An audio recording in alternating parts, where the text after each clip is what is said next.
You.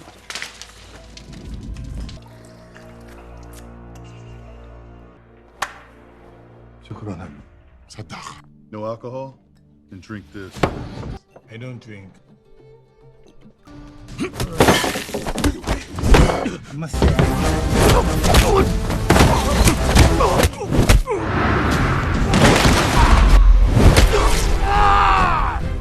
a bunch of assholes.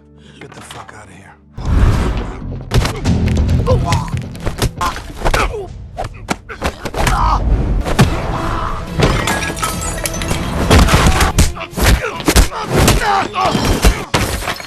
Motherfucker, you drink piss. Go!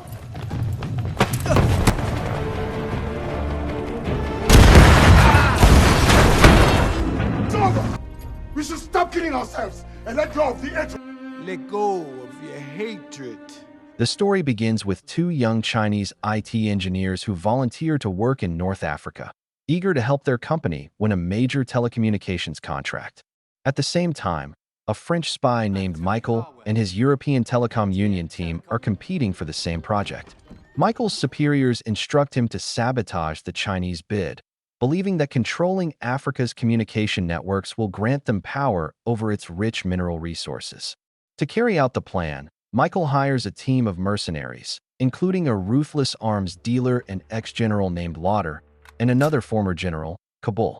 Their mission: to rig the competition and spark a civil war between the North and South. One evening, Michael meets Kabul in a bar and hands him a file about the Mangchalu fighters, Kabul's ancestors, who lost a devastating war generations ago.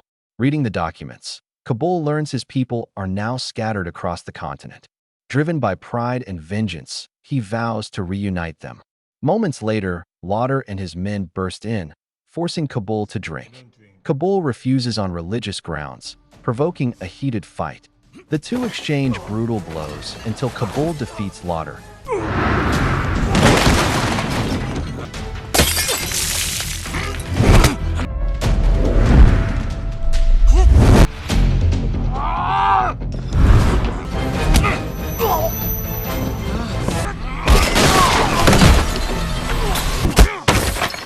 Motherfucker, you drink piss. Earning a quiet respect from those around him.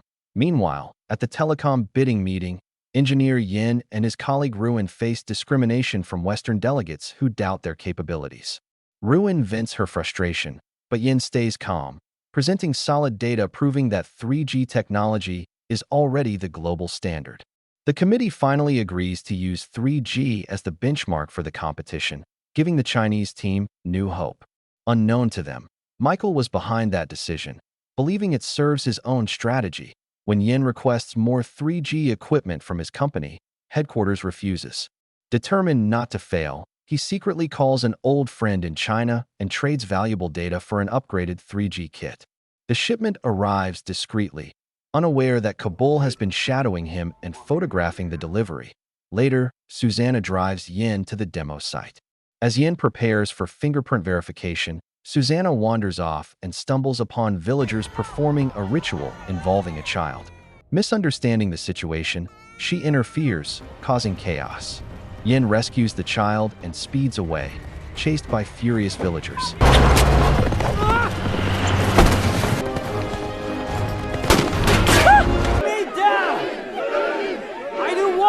At the clinic, the villagers explain they meant no harm, and peace is restored through the intervention of Sheikha Saeed, a respected local leader.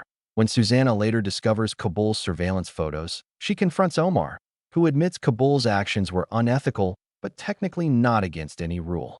During the live telecom demo, Michael's team tries to sabotage it with a signal jammer, but Jian quickly detects the interference and reroutes the system, saving the presentation. Suddenly, Kabul and his soldiers storm the site, opening fire. News spreads rapidly. Civil war has erupted. Kabul announces that the North's vice president has been assassinated. When Michael tries to assert control, Kabul turns on him, realizing he's been manipulated. Michael then reveals his true motive. War is more profitable than telecom. When his own partner threatens to expose him, Michael coldly shoots him dead. He orders Kabul to destroy communication towers across the country, cutting off all contact. Despite the destruction, Yin refuses to give up. With Sheikha Saeed's help, he repairs damaged towers and restores connections. But Michael orders Kabul to attack again. Yin reroutes the signal once more, but a missile obliterates the third tower. As the fighting intensifies, UN helicopters arrive, driving back Kabul's forces.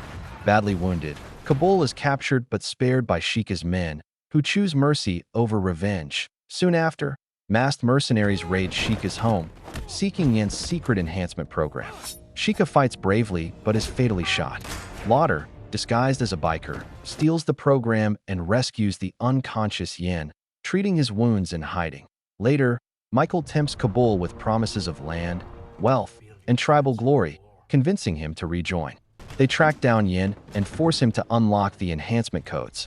Michael betrays him, pushing him into the water to drown. Struggling for life, Yin pleads with Kabul, revealing that Michael was the one who murdered Sheikha, the man who once saved Kabul's life. Enraged and guilt-ridden, Kabul spares Yin and lies to Michael, claiming Yin is dead at the telecom control center. Yin reappears with verified documents, sending the enhancement data to Mr. Carlos for official review.